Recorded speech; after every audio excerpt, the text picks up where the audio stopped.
We're back. Hey, welcome back to Property Pie. Property Pie. Hi, Irene. Yep. Hey, Cam, how you going? Very well, thank you. What are we talking about today? Oh, we're going to talk about how we can achieve a 9% yield on residential Did you property. say 9%? Yes, on 9% resi? net yield. Here we go. Yep, jam-pack episode. We're going to go through the details of this deal, and it will be very exciting, so right. stay tuned to the end. Looking forward to it.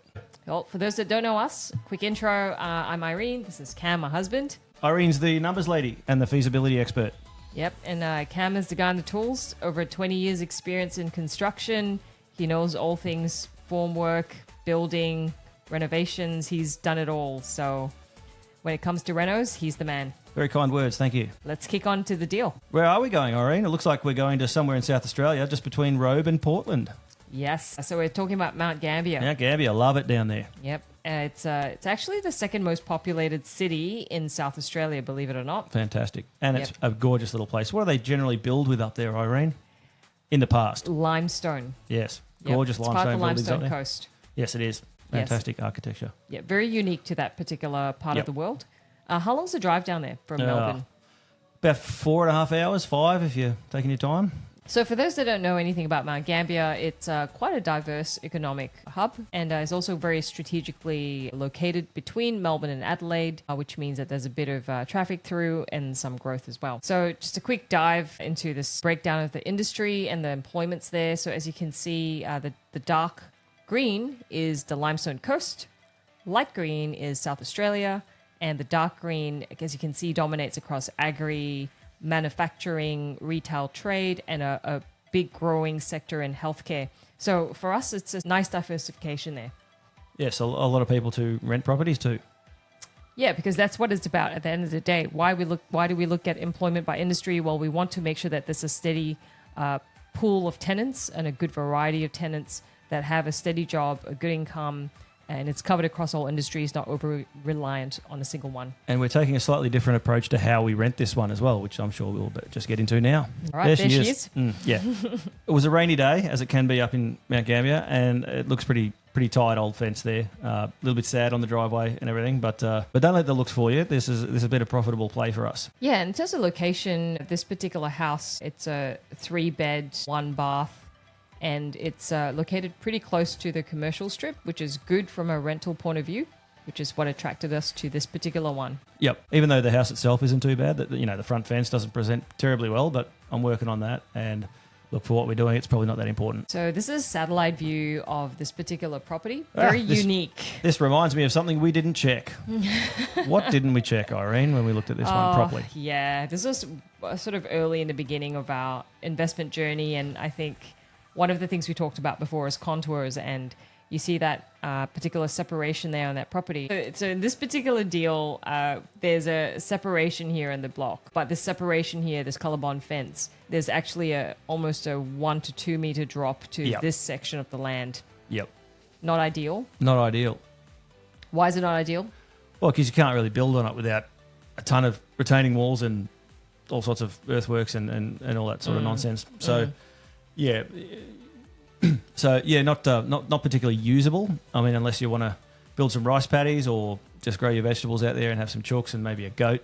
So a little bit of a mistake early on in our journey to buy this place without being able to have the excess land as usable or subdividable. But what was positive about this one, if you look to the right of the main house, there's that little granny flat there.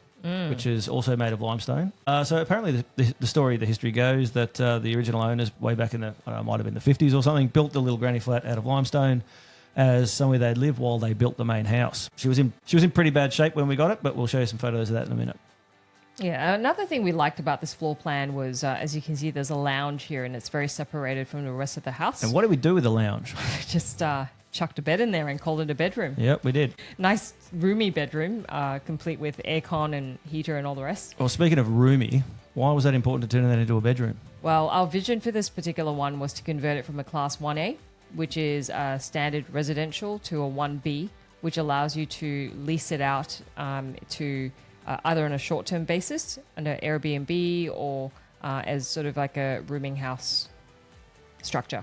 Yeah. And the granny flat in particular is also very self-contained. You know, there's the bones there for a kitchen, which we like, and a bones for a shower and toilet, a living room, And what was your vision there with this one?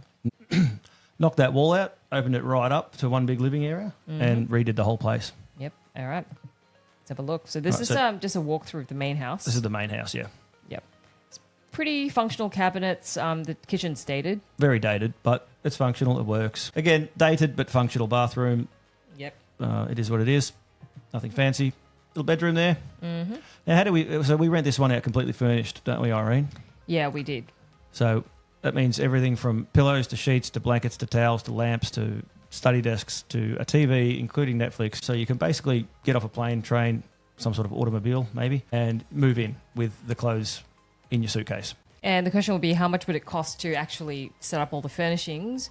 Well, we were quite budget savvy, weren't we? We were, and we spent weeks scouring Facebook Marketplace for very cheap or free stuff. And you'd be surprised what people are giving away, like brand new beds, mattresses, like, you know, stuff still in its packets from Adair's at a third of the cost. So you can deck it out quite nicely or reasonably on quite a shoestring. Yeah, I think we got away with probably spending, I think, about $5,000 on furnishing the whole place. Yeah, and that was for all 4 rooms in the main house. Yep. And some of the granny flat, to be honest.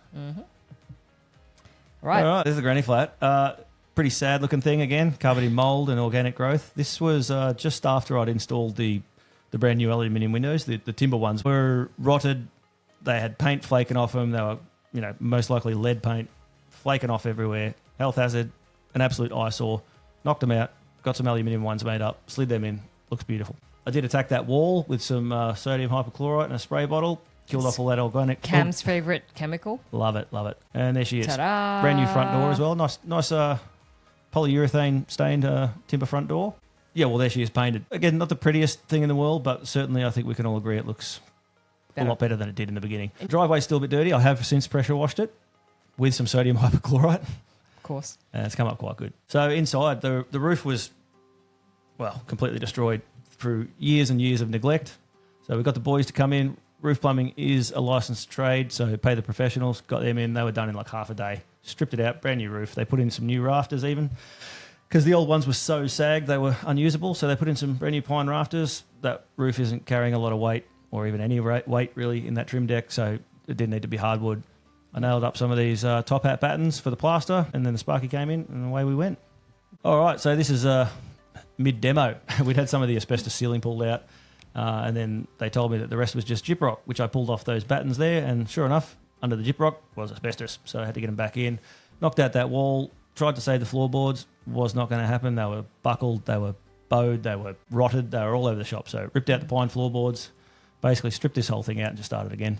So just a question here. I'm thinking as a first-time investor, you know, the A word, the asbestos word, really scares people. What's your view on, you know, if there's a house with asbestos, is it like deal breaker? No, you don't have to be scared of it. Just don't. I am. Well, just don't touch it. Don't drill into it. Don't cut it. Don't disturb it, Yep. and it should be fine. Unless it's what they call friable, which means it can easily be turned to powder or dust with your hands, and it's in a spot that's likely to happen. Don't even worry about it. Just leave it. Or if you're really intent on getting it removed and you need to, like we did, get the professionals in. I think as a homeowner, you're allowed to move somewhere around 10 square metres or something. Don't even bother. Just pay. There's some things you just pay people to come in and do. Beautiful. Yes. So I went in and got some reclaimed hardwood floorboards and put them down. Run the drum sander over them and finished them up with some gloss. They come up pretty good. Some VJ panel on that right-hand wall, just an average dome light, and again furnished through Marketplace, which was an absolute bargain. Yeah, so it was a lot of work, but it's come up quite well, and it's paying us a pretty decent return. So this is again mid-project. That is the kitchen, and there's the finished kitchen. You know, I didn't have a lot to work with, but it's just some average cabinets, Bunnings panel timber benchtop finished with some high gloss polyurethane.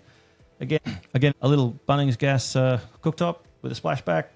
We had some mains gas connected to this house by our fantastic plumber down there. So I'm just thinking, for someone who might be interested in doing a budget reno similar to what we've done here, what do they need to do to actually get this sort of look on a budget? Not a lot. Just cut it to size, glue it down, cut your hole in for the sink and your tapware, and that's pretty much it. I just used a prepackaged aerosol Cabot's high gloss urethane spray. Gave it about 6 coats, light sand between coats. Came up great. So a little tip there, guys. Yeah, pretty easy. Oof. This was our toilet beforehand. Yeah, anyone remember the Psycho music? That's pretty much how it sounded when you walked in there. Pretty horrible, but how did it turn out? Ta-da! Not too bad. So again, VJ panel, gave it a bit of character. Some nice sort of tessellated style tiles on the floor. Again, bit of character. Yeah, it came up much nicer. I think we can all agree. Absolutely. This was our shower. Ugh, gross. That's obviously after the plumber had come in and just chased in all his pipes that he needed. But yeah, she was pretty sporadic with the tile choice there. I don't know. Maybe they had a sale on like 5 black tiles back in the day and 2 grey ones, and pink and green was the didn't really work. No. And that's finished finished. product. Yeah. So again, that tessellated sort of style tile on the floor. Those panels, the shower panels, they're actually wet walls panels, like an acrylic type thing with like a core flue style honeycomb sort of internal. They're pretty easy to cut, either with a Stanley knife or a multi-tool, even a circ saw if you need to. And they basically just glue it. You just cut your holes, and they give you a special glue that you use with a silicone gun, slather it on the back, stick it up to your waterproofing, and they just stick. So for someone that's, again, looking for a budget reno for a shower, why would they pick wet walls over tiles? Well, because you can do them yourself, and they're quite cheap. We probably paid about a third for these, is what it would have cost to have that tiled from floor to ceiling. Yeah. And it was quicker. I didn't have to wait for a tiler who... We actually had a pretty good tiler there, but you know what trades can be like sometimes, I'll come on Wednesday and they're not there on Wednesday. And yeah, so you can just do it yourself. Unless you crack them, they're 100% waterproof. There's no grout lines to fail. So they're not a bad little product. Right. So this is our results to date. Purchase price, we bought in October 2023, 345 grand. I mean, not a bad price. Pretty bargain bin now that in today's prices. But yeah, I wish we'd bought 2 of them, to be honest. Well, yes. And we invested about 100K. That includes the 20% sort of deposit plus the cost to reno the granny flat. I think the cost to renovate the granny flat came up to somewhere around 50 grand, which is not bad for a full gut out. Yep. And then, look, we're talking, this is where the real the numbers shine. So gross rental yield, 17%. With the average across a residential property, today we talk in 5% terms, and that's amazing. So 17% is very amazing. And net, we're talking about 9% net rental yield. So all in all, cash flow. So what we've ended up doing is we've rented out the 4 rooms, including the lounge converted to a bedroom, the 4 rooms in the main house, the granny flat's a self-contained unit. The average rent per week ranges from $200 to $300 a week per room. And that's giving us, these results. And they're not bad results if we do say so ourselves. Yes. And value, post-renovation, in today's, if we were to sell today, it's we're coming in at about 565K. Looking at sources like property.com.au and Domain, that's sort of the average from the different portals there. Okay. So that gives us a CAGR. Oh, what's a CAGR, Irene? It's a compound annual growth rate. Fantastic. Yep, of 22%. So what that means is if you invested 100,000 today and your CAGR is 20%, you get 120K. And then if you compound again by another 20%, it's 144K, and so on and so forth. That's CAGR. So we are renting it out room by room, but included in that is all the gas, all the electricity, all the water, Netflix, internet, everything. So whatever people are paying every week, they can really budget around that. There's no sort of bills coming in because we cover all those. Mm-hmm. Yes, with their rental payments, but it's all covered. So everything's provided from your furnishing to your bills. We do 3-month minimums. Yeah, the turnover to date has been quite low, so that's good. It has. We've actually got some pretty good tenants. And to be honest, a lot of these people that are renting off us, they're very happy to have somewhere they can only stay for 3 months. They don't want to sign a 12-month lease if they're only going to be in town. They don't want to have to pay $100 a night for a hostel or an Airbnb, that sort of thing. So, and it's a bit more comfortable than one of those places. So it's working out quite well for everyone involved, I think. And how do we manage a situation where a tenant could just leave their aircon running all day long and really rack up the bills? Yeah, so we pay the bills up to a certain point. So just using round numbers, if there's 5 of them there, including 4 in the house and 1 in the granny flat, we cover the bills up to $1,000, and then anything over per quarter. Yes, per quarter.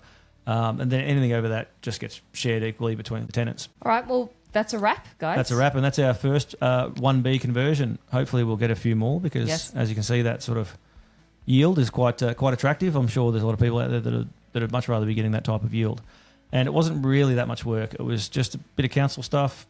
We found the council down at Mount Gambier to be more than reasonable when dealing with us. They were really good. They were excellent. Got a couple of Sparkies in to put in Spitfire and some smoke alarms. They have to be all connected, so if one goes off, they all go off, and an emergency light comes on. Other than that, it really wasn't that big a deal. We found it pretty easy to do, so definitely recommend looking into it. I mean, council results may vary, but Yes. but we found it pretty easy. Mount Gambier Council were actually really, really, really good to deal with. Well, and if you like this episode, feel free to subscribe. Send it to a friend. Send it to a friend. We would love to have more friends in our community. Yep. And we'll see you next time. Thanks, guys. Bye. Bye.